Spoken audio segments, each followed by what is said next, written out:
So today I'm going to be doing a story time on the night before.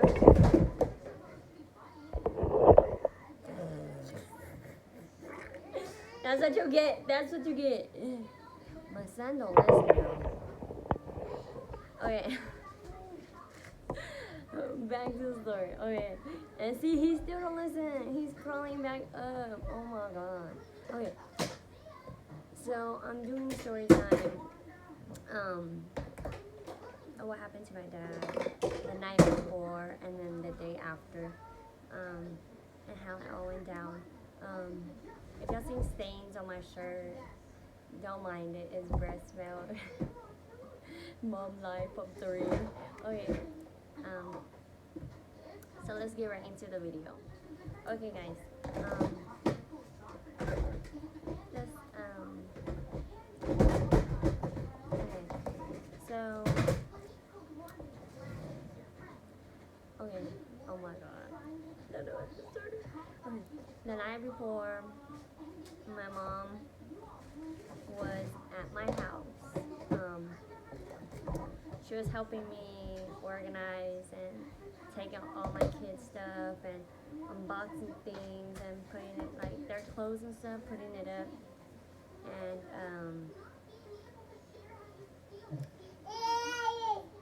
okay, people have requested this for me to do the story time, so I'm gonna give y'all the story time. I did a part 1 on TikTok of a little story time, and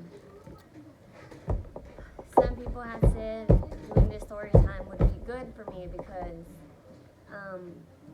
I still haven't coped with my dad's death. I hold it in. What's it called? They said talking about it would make me feel better and would like,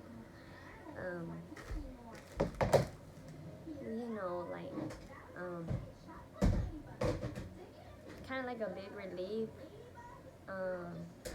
So yeah, let's get, if y'all see my eyelash, just ignore it. I need to go get some glue. Okay, let's get right into the video. Okay, so it was the night before. My mom was at my house. She was helping me do some stuff around the house. She was helping me with my kids' clothes. And, what's it called? My dad had texted me. And this is what my dad had said. And so...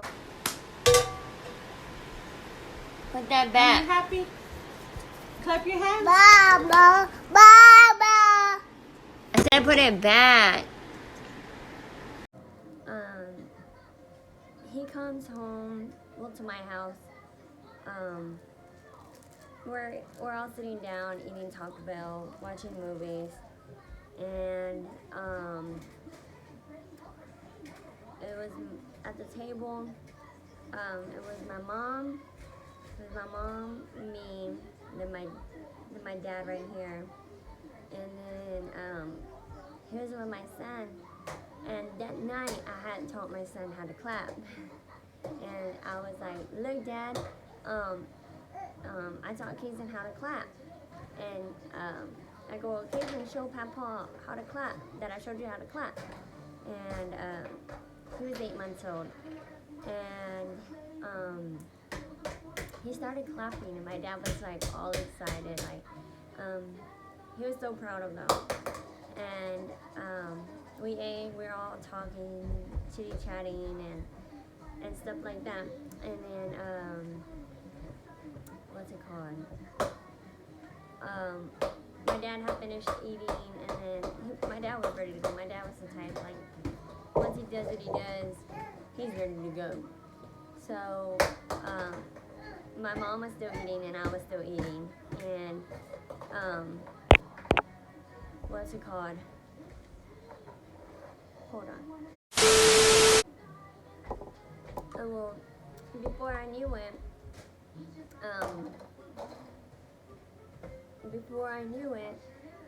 my dad was in the boys' playroom, playing with Kyber, my oldest. They were all playing, throwing balls, like, it was crazy. But it was so cute. to this day, I wish I would have took pictures like I usually do. I always take pictures. I always record. And to this day, I wish I would have recorded that moment where my dad taught Kaizen how to drink out of a straw that night. My dad was so excited. He was like so proud of him. And I wish I would have took pictures and recorded when he was playing with Kyron in the playroom. And I don't know, I'm been an ugly bird. And for some reason that night I didn't. Like maybe it was meant for just us cherishing that moment just for ourselves, you know what I mean? And to this day I wish I did, because that was the last memories they had together, well, with my second Kaizen. And so my mom and dad were getting ready to leave, and my oldest Kyron, he was real close to my mom and my dad, and so he started crying and throwing a fit, and it's late at night, it's like almost 12 at midnight, and I was like, well, let me get him some clothes and y'all can take him so he can stay the night. So my mom was like, oh, okay, let me go let your dad know. I said, okay. So we say our we say our byes and stuff like that. And then I texted my mom. I was like, how's my baby doing? Meaning Kyron. She's like, good. She sent me videos, and I'll insert them here. And she sent me videos and pictures and of my dad and Kyron playing. Yay! Oh my goodness! Here you go. Yay! Yay! Oh, yay!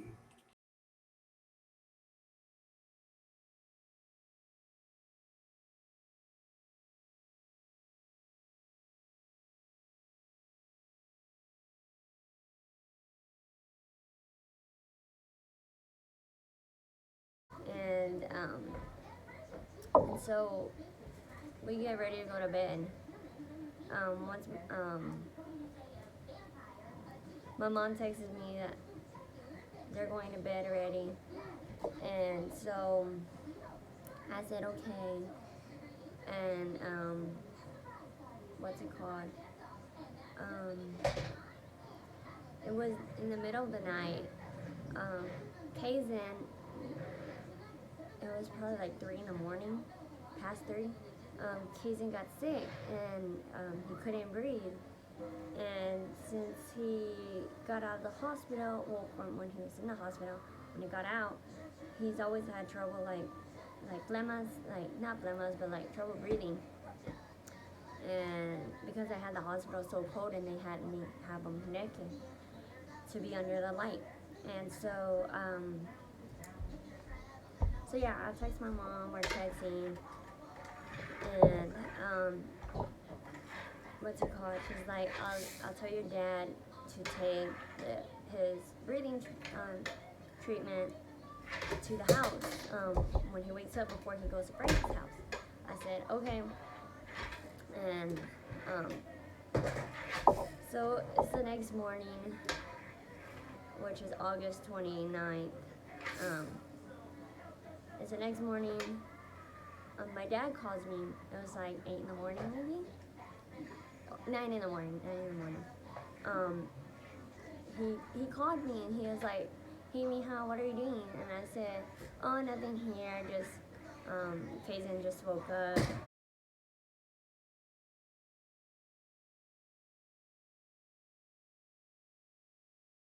And we just woke up. And he's like, oh, okay.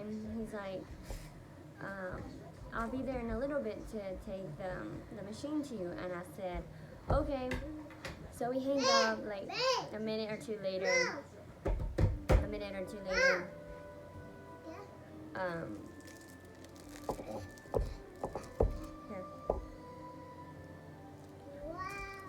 A minute or two later, my dad shows up. Well, on the phone, I told him the one that's gonna be going outside is Damien, because I'm with Kazan. He said, okay, that's fine. To this day, I wish I would have gone outside. To this day, I wish I would have gone outside to talk to my dad, to see my dad for one last time, to smile at him, to see him smile.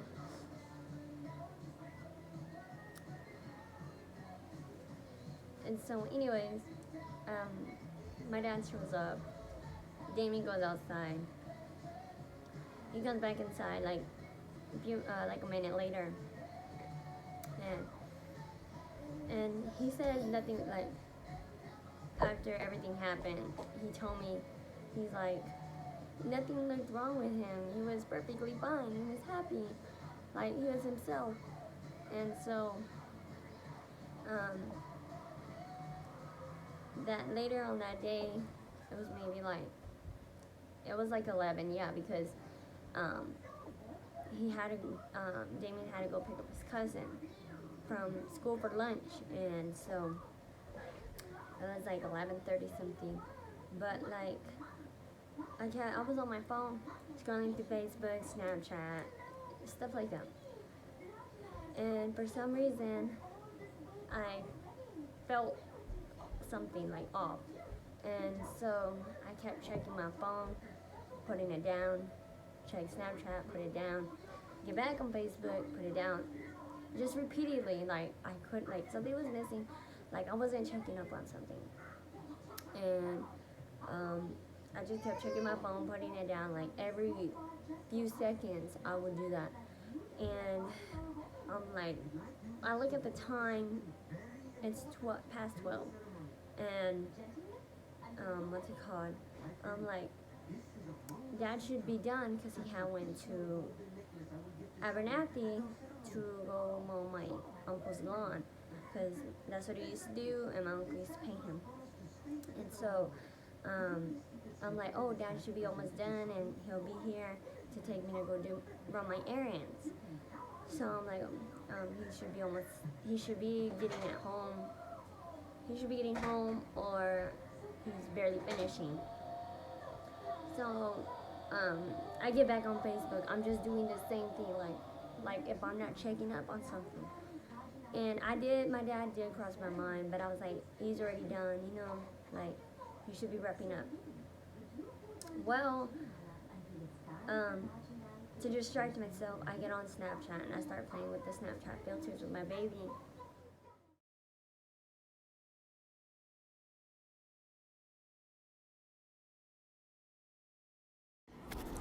Kazan.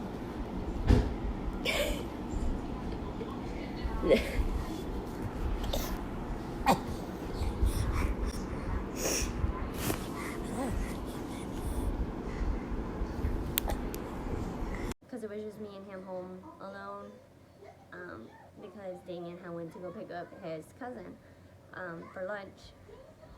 And so I'm distracting myself. Damien gets home, he asks me what's wrong. I said, oh, nothing. And I was like, oh, okay. But I'm like, keeping myself off the phone from checking it. And then, like, after Damien leaves to take his cousin back to school, when he comes back a few minutes later, I'm like, I'm surprised they're not here yet, because it's already past 1. He's like, right? And I was just like, maybe he's just running late, or maybe he's at home, barely getting home, freshening up, taking a shower. He's like, right. And so 2 o'clock comes around, and I'm just keeping myself distracted, like just looking out the door from the couch. So we had our couch like right here, and it's like the front door is up here. And I always like to have the windows, the blinds open, everything, the door open, especially when it's pretty or sunny. So I was just staring outside from the couch, and then my phone rings, and it's my dad. I thought he was calling to tell me, like, hey, we're gonna be on our way. be ready. And so I get a call from my dad. It's 2:16 in the afternoon. He calls me. I'm like, hello? He's like, hey, Cassie. And I said, yeah. He's like, what are you doing? And I said, nothing, just here. He's like, go get your mom. I got really sick and I can't walk. And I said, oh, okay. He's like, yeah. He's like, I got really sick and I can't walk. Go get your mom and bring her to come get me. And I said, okay, we'll be right there. And I hung up real quick. And at the time, we were struggling. We didn't have gas. So I'm there thinking, like, in a rush. I start getting my baby dressed. I'm not dressed. I don't even have my eyebrows done, nothing. And so I start getting my baby dressed. I tell Pedro I get up real quick. And I tell him, come over here now. Like, help me get Kason ready. He's like, why? What's wrong? What happened? And I said, my dad called me and told me, go get my mom. He got really sick and he can't walk. So we're there. He's helping me. He's like, I'll get him dressed. You just figure it out. I said, okay. And so he's there getting him dressed. I'm getting the backpack ready. And, what's it called? I start telling Damien, like, do you think your sister will let you borrow $15 to go to Abernathy and bring my dad back? Or do you think your brother or somebody? He's like, like, I don't know. He's like, let me call. He called Adam, I think, his brother. And his brother said that he didn't have it. He was like, all right. So I texted my brother. I was like, hey, Jay. I was like, can we borrow $15 so we can go to Abernathy and pick up Dad? Because he called me saying he got really sick and he can't walk. So my brother finally texts back. He's like, to be honest, I'm broke, and I just left him on red. I didn't respond. And we leave the house. Damien, he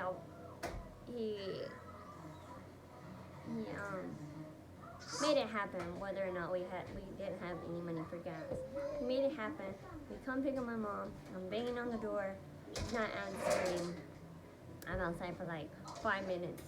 Banging on the door. She's not answering. She finally answers the door. And at the time, I couldn't call my mom because her phone was off. And so she finally opens the door and she was like barely waking up, like she was taking a nap. It was in the afternoon. She was taking a nap with my son, and I was like, are you ready? We need to go. And she's like, why? What's going on? What happened? I said, Dad called me, and he said he got really sick and he can't walk. For me to come get you and take you over to him so you can get him. And my mom was like, what? Like, what happened? Like, and I was just like, I don't know. I was like, when he was talking to me on the phone, he did not sound good at all. He didn't sound himself. So, we're like, I was like, he asked me for you to get him something, to bring him something because he's hungry, he hasn't eaten. And she's like, we're thinking like, she's like, maybe his blood sugar dropped. So she's like, I don't know what to take him. So, and we're on a rush. That's like our minds went blank. So my mom takes a candy, some like little like mini Snickers, or I forgot what kind of candy it was. And I think it was a Snicker, and his Powerade to bring his blood sugar back up in case it did drop. So we get my son, we go into the car, we take off fast, we go to the gas station. My mom's questioning me, asking me what happened, what's going on, and I tell her, hold on,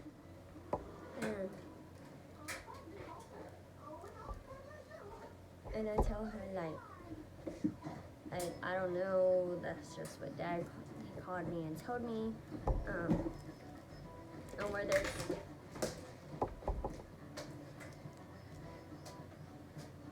my mom's there, like, worried. And so we go to the gas station. Damon's putting gas. My mom's like, we're talking, and she's like, Cassie, call your dad, and so I can talk to him. I said, okay. I call my dad. It's like 2:37 already. My mom calls my dad. She's talking to him on the phone.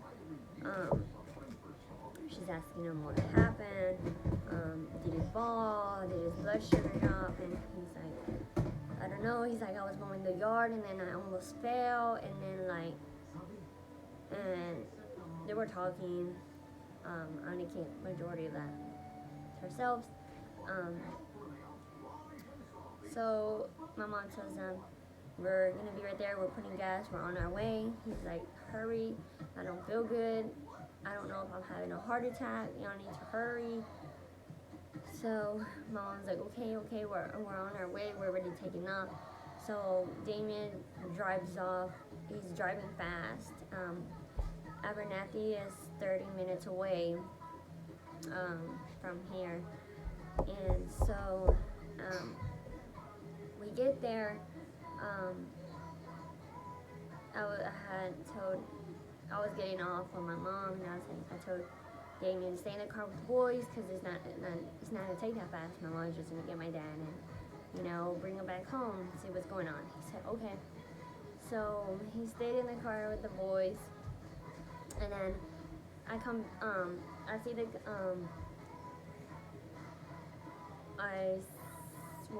let's go back. When we were on our way, I started telling my mom the dream I had. And in my dream, that night before when I fell asleep, entering August 29th, if y'all know what I mean, I told her I had a dream that it was me, Dad, and my sons, and the truck, and we were driving, and then all of a sudden we drive into a big old lake, and we're sinking, and the windows are open, and I go, Dad's face turned pale, really pale, and then I'm trying to get myself out, and not myself, but get to my boys. They're in the car seats, and I'm trying to unstrap them, and we're sinking really fast because the windows are open to the truck, and so I'm trying to get my boys out. I'm petite as it is. I'm small, and I was trying to get my toddler and my baby in my dream and hold them above that deep water, trying to keep us all afloat. So I make it to the grass, the dirt, whatever. I'm out of the water, but I didn't see my dad. I didn't know where my dad went. And then I woke up. And when I was telling my mom that dream, on our way to go pick up my dad, I was crying. I started crying. And, okay, and then fast forward back to when we got there. So, when we got to my own place, I was scared. Not gonna lie, I was scared because when we were on our way up there, a voice in my head said, when you get there, your dad is gonna be laying on the couch with his legs, with his arms, above his, above his, right here. So, like that with both hands. And he's gonna be laying like that on the couch. And he's gonna be dead. And that was in my head. That voice came in my head when we were on our way up there. And I ignored it. I was like, no, he's not. Get out of my head. So I was scared. And nobody knew that voice came in my head, just me, because I kept it to myself. I didn't want to scare anybody. So I get out the car with my mom. We start walking inside. I walk in first, and I turn to see I don't see my dad. And then a glance, I didn't see him. And then I turn and I look at the couch, and he's laying the exact same way that voice told me in my head on the way up there. And so my heart dropped, and so I turned around and I looked at my mom, and she goes up to my dad and she hits him on his leg, on I think his leg, yeah, his thigh, and he like flinches and picks his head up, and she's like, "What's wrong?" Like trying to cheer him up or like and she's like, "What's wrong with you? Like, what's going on?" And he's like, he like can't talk. He's just like, when you're real sick, you're just like this, right? Or like, when you're just real sick, you just don't feel good. And so, I go outside and I tell Damien to come inside because, I don't know how long we're gonna be here. Cause I was like, my dad, it's not feeling good. Come inside, cause it's hot outside. He's like, okay. So, he gets my boys, what's it called? We come inside, and I was telling Damien, I was like, my dad does not look good. Like, he doesn't look good. And so he's like, are you for real? Are you serious? I said, yeah. So we go inside. I had put my son's hair in a chonguito, and I was like so excited. I was so excited. I wanted my dad to see him. And see him with a chonguito because I was finally able to put it in a chongo. A ponytail, if you don't understand, if you don't know what that is. And a ponytail, so he had it up here. He looked like the little girl off of a Despicable Me. And I took him, I told Damien to take him out of the car seat. And I fixed his chongo, and then I moved out of the way so my dad could see him. And my dad just looked at the boys, and he just looked back down. His eyes, they looked so sad, like my dad's eyes. They looked so sad, like if something was wrong. And me, I'm over here like trying to stay positive and joke around. And like, that's just how me and my dad have always been. Ready?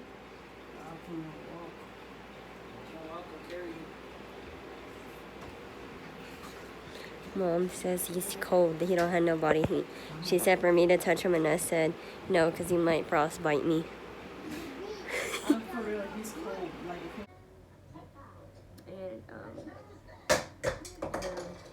I just blow it off, like, oh, well, he's not feeling good, so he's not gonna notice. Like, even if he did notice it, he's not gonna say nothing about it because, the way he's feeling. So I go and stand in front of my dad. It's like couch, the coffee table, and then I'm on this side. And I go and stand in front of my dad, and my mom's sitting beside him, trying to convince him to go into, let us take him to UMC, to the hospital. And he's like, no, like, I just want to go home. So we were there trying to convince my dad for like what felt like forever, but was probably like 15, 20 minutes. So it's bad enough it took us long to get there to him, and then taking another 15 to 20 minutes trying to convince my dad to get up and let us take him to UMC. And so he finally agrees.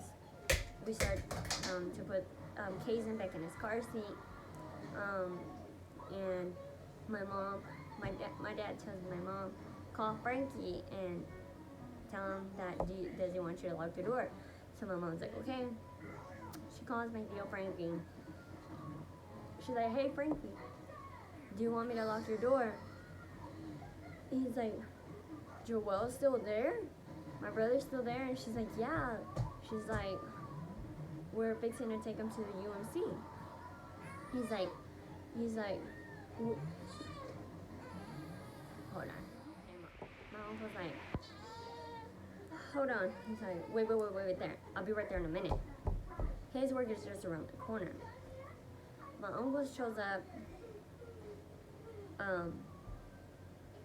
where they're talking, and my uncle's like, Joel, you need to go in. You need to go into UMC. Why didn't you call me? Why didn't you call Christina? And they're just there talking, like, hold on. So like my uncles are talking and asking my dad why didn't he get a hold of us anytime sooner, you know, if he's been like this since 11 or 12 in the afternoon. And he said, because I couldn't talk. And so we finally get my dad into the car.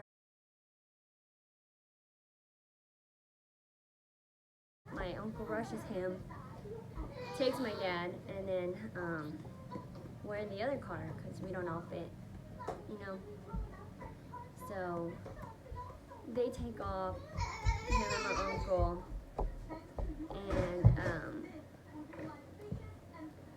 and so we're right behind them. We show up to the hospital. We park. We're getting off. We're thinking he's like in a hospital room, you know, nothing serious. Well, we walk in and we're like, "Where's Frankie?" And then Damien's like, "Oh, there he is. He's crying." And so he's coming out of the restroom and he's like, "Now come here." And then he's man in the suit, he's like, "Y'all follow me." So he takes us to the back and it says family convenience room or something like that. And we're like, something like that. And I was just like, this is weird that I've never been like through this in a hospital, you know? And so we go in there, we wait. I had already let my sister know that we were taking my dad into the hospital, and I had let my brother know. And he's like, okay, keep me updated, both of them. And then, so they go in, the doctor, a nurse asking, getting my dad's history, like what happened, you know. And that's when we found out that when my uncle went to the house for lunch, he said that my dad was throwing up, that he got sick, he was feeling sick, and he had told my dad, "Oh, that's fine, bro, don't worry, you don't have to worry about the rest of the yard, just leave it alone. If you're not feeling good, go home." And so that's when we found out that my dad had been sick since 11 or 12 o'clock. And that's the time I kept checking my phone because I felt like I wasn't checking on something. So they leave, they said, okay, well, they said, okay.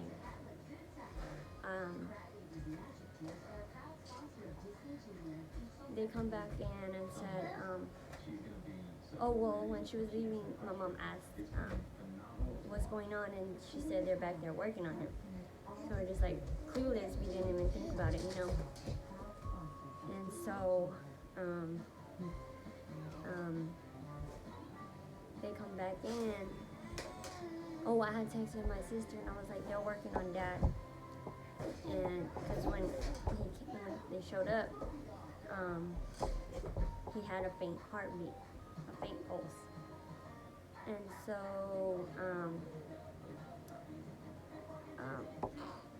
what's it called? My brother's already at work, so I can't let him know. But I let my sister know, and I had called her and let her know, and I hung up because I hung up for some reason. Oh yeah, because my uncle was telling us what's going on, and so we hang up. I said I'll call you and let you know what happened. She said okay. And so a few minutes later they come in, like all these doctors and everything, nurses. They come in and they're like, "I'm sorry for your loss. We tried everything. We tried everything we could, and like, I hear my mom." And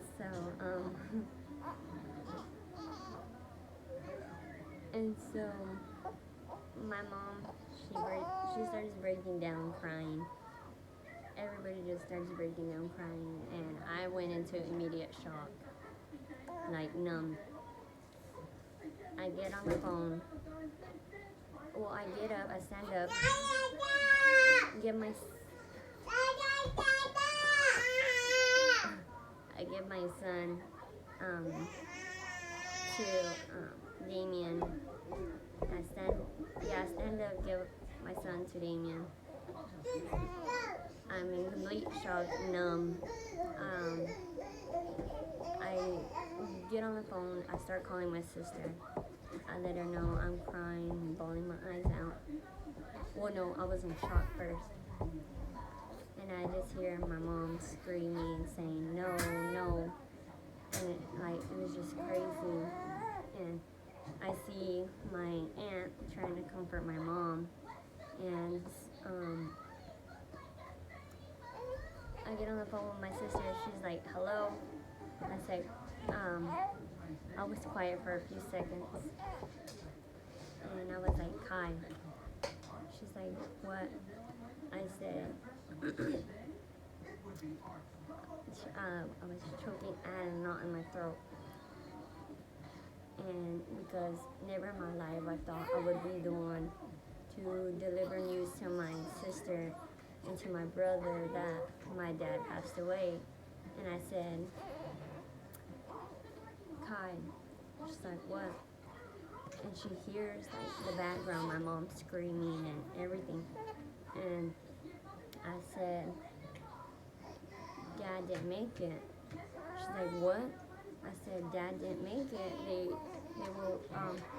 They couldn't get Dad's heartbeat going again. And she's like, what? She's like, they couldn't get Dad's heartbeat going? I said, no. And like so much was going on, I said, I gotta go, bye. She's like, okay. So, I hang up, and then I just broke down once I got off that phone. Because I was already mad, because I was on hold. When we first got there, when I called my brother's work, they put me on hold, and I was on hold all the way up until the doctors came into the room and told us that my dad had passed away. So I hung up on the work on the phone. That's when I called my sister. And I forgot where I was. Okay. Well, I was pissed off because they had me on hold, and I felt like that was ridiculous. I was pregnant still with my son. I was like 5 months pregnant, or about to be 6. I was 5 or 6 months pregnant. And so I was numb. I was in complete shock. I had to walk out of the room because my mom was already crying loud as it is. My son was crying. My oldest.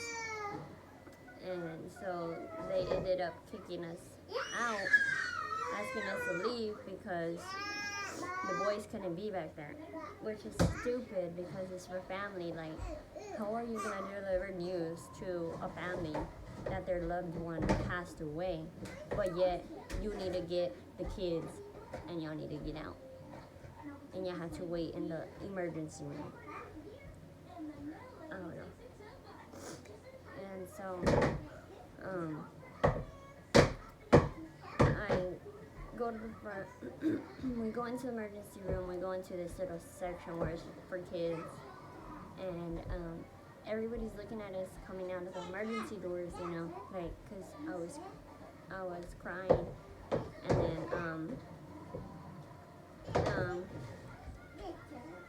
I was crying, but like not crying. And so I ended up breaking down in the emergency room, and I was like, he was just fine. We were just eating Taco Bell at my house. We were laughing, talking, like what happened, you know? and then the family started coming out, like,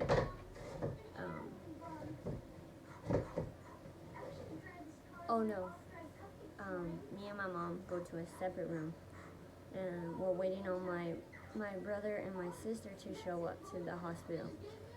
And from here to Lubbock is 45 minutes away.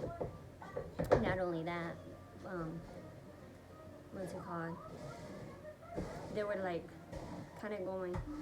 They were further out. They were out of like kind of like on it, kind of like almost out the skirts of Plainview, and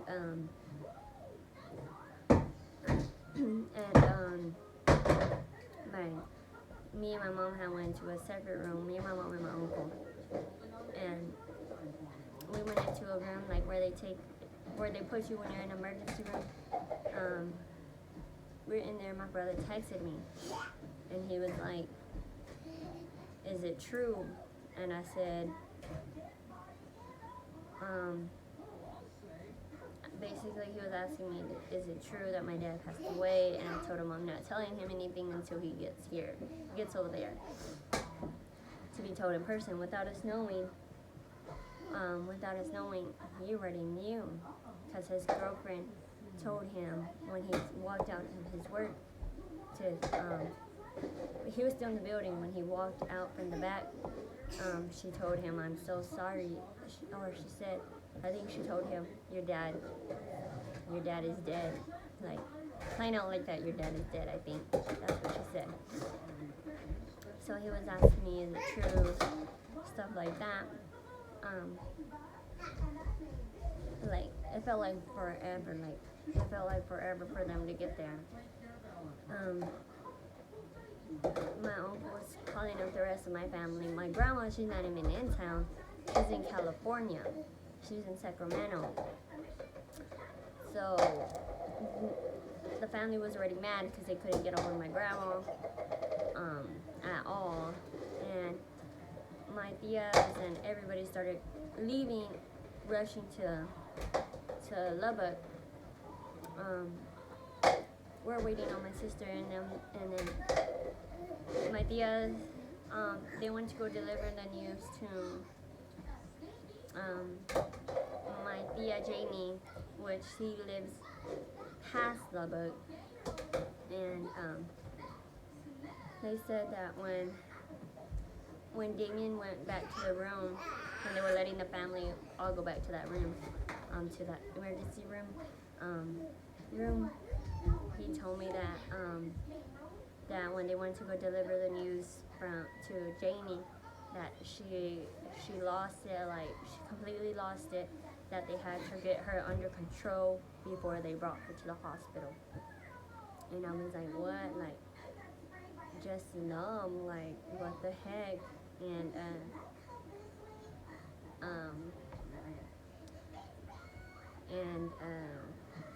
the whole family gets there. My brother and my sister, they were the first ones to walk into the room, and once they were there, then I guess the family, they started coming into the room. Like a few minutes later, my brother and my sister walk in, and my mom gets up and she tells my brother, "I'm so sorry." And they just start break down crying. Me and my sister, we make eye contact, and we're like staying strong, not crying. I was crying, I had tears, but my sister was staying strong. Like, her eyes were watery, glossy, but she wasn't crying. And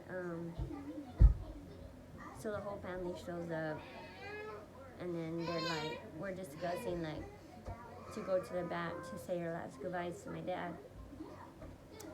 And so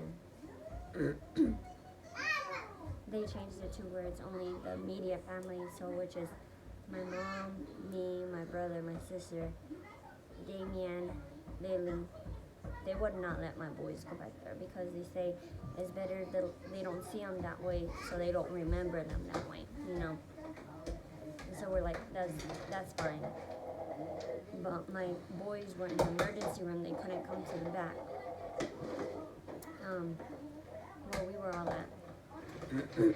So my Aunt Michelle, she was out there with the boys in the emergency room until their dad got there. And so, what's it called?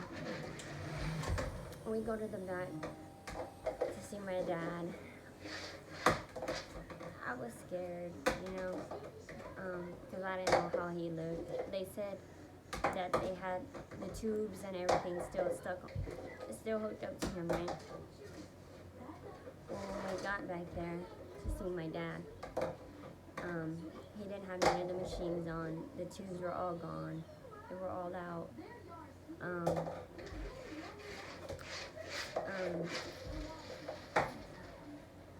Honestly, I didn't like the way they left my dad and how he looked.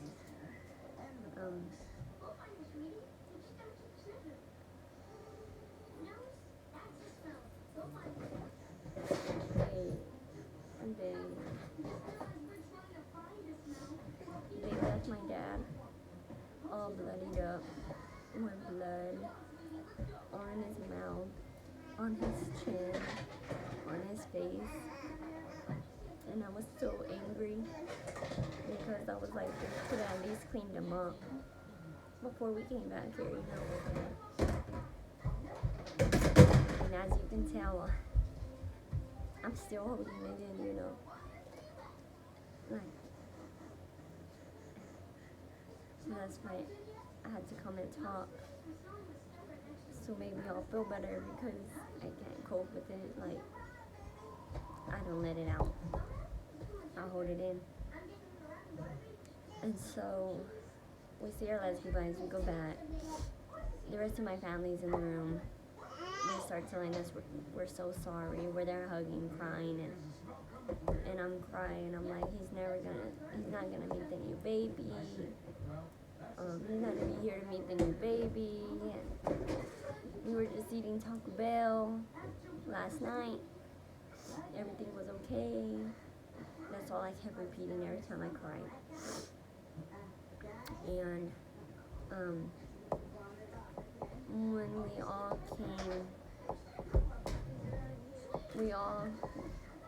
left back, we all decided to meet up at my house. So everybody comes back. What's it called? Now we're waiting for everybody to show up at the house. We order pizza, stuff like that. And what's it called? Everybody is just in shock. Like, they can't believe it. Like, what happened? Like, you know. And so days passed. We decided to meet up at my grandma's house. This is the crazy part. We decided to meet up at my grandma's house. You know how you have that one specific house you go to, and everybody comes there, the family, friends. Well, it was Friday, I think, or Thursday. My dad passed away on a Wednesday. Wednesday? Yeah, I think Wednesday. I think Thursday. Anyways, well, it was when the funeral people came later that night to talk about how is it gonna happen, the rearrangements, stuff like that. And so,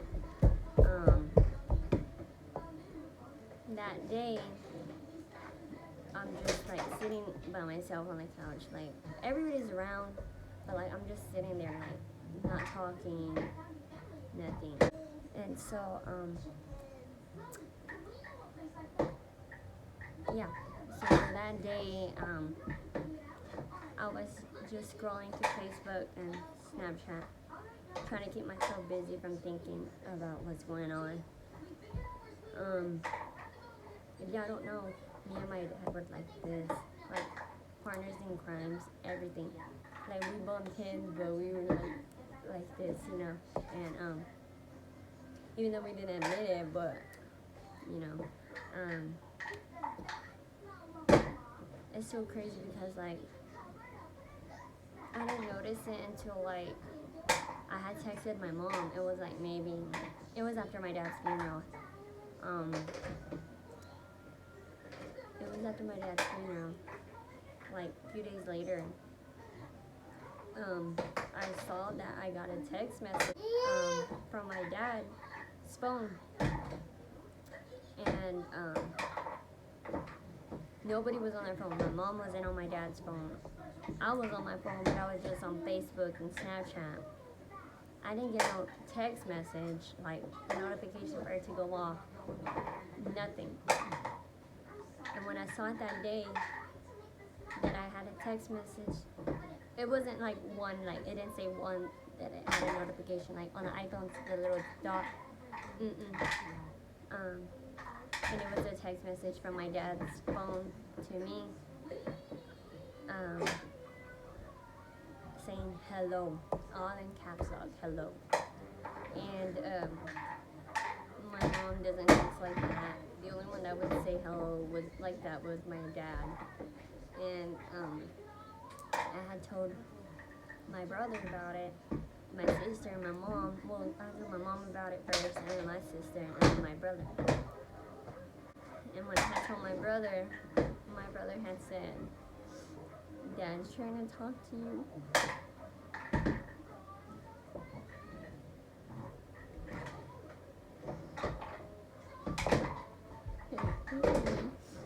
Dad's trying to talk to you. And he's trying to get a hold of you. And I said, I just stayed quiet, you know. And then my son's dad said that he sent me this message and said, your dad told me to give this to y'all. And I'll insert here. And when I read it, I just broke down because the only one that knew in that message, nobody knew about that. He didn't know about it. The only ones that knew about it was me and my mom. And for him to know something like that,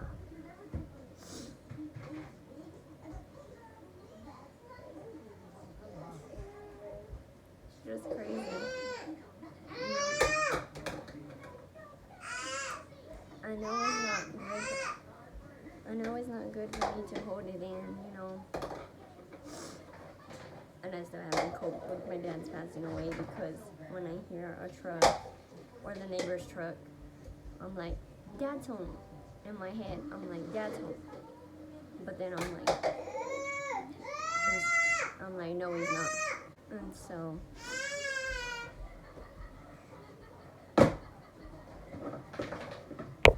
can zoom in. Mom, say hi to YouTube. And so yeah, I know it's not good or anything, but I can do nothing about it. So I'm coming to y'all to talk it out and talk about it. So hopefully you'll make me feel better. I doubt it. But oh yeah. When we were at my uncle's house, my grandma's house, those days of when everybody was coming over and stuff like that,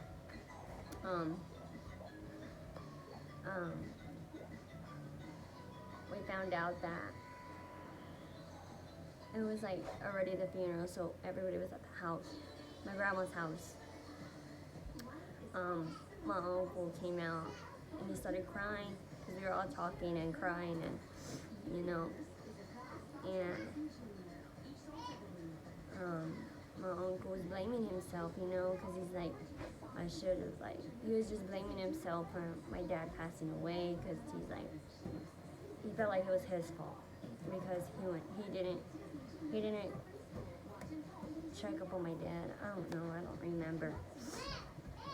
And he said that on the way up there, like, my dad lifted up, like, around the corner from the hospital, my dad lifted up his hand and he started shaking like this, looking up like this, and then I guess he started having a seizure, and then my dad just collapsed frontwards, and then my dad started urinating on himself, and my uncle was like, this isn't good, this is not a good sign, and he was like, bro, Joel, it's okay, bro, it's okay, get up, we're almost there, everything's okay.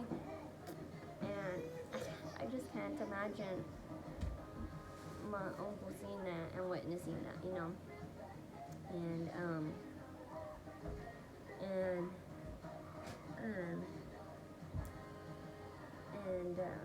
and then we found out from my grandma that my dad had told my grandma that my Theo Pete, which passed away on Christmas in 2007, him and my dad were like this. They were like real close.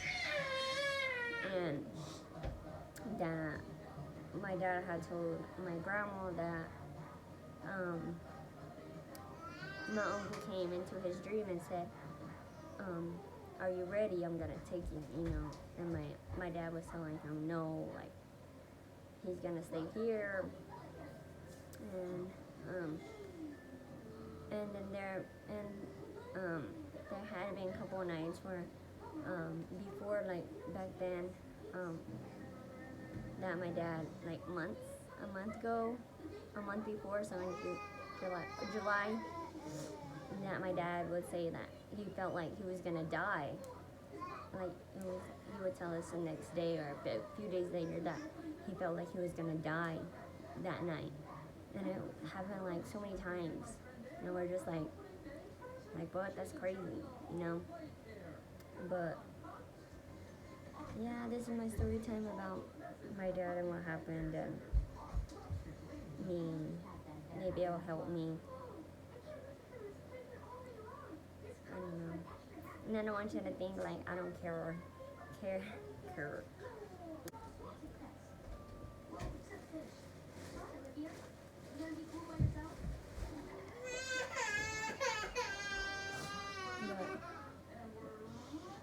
But yeah, like,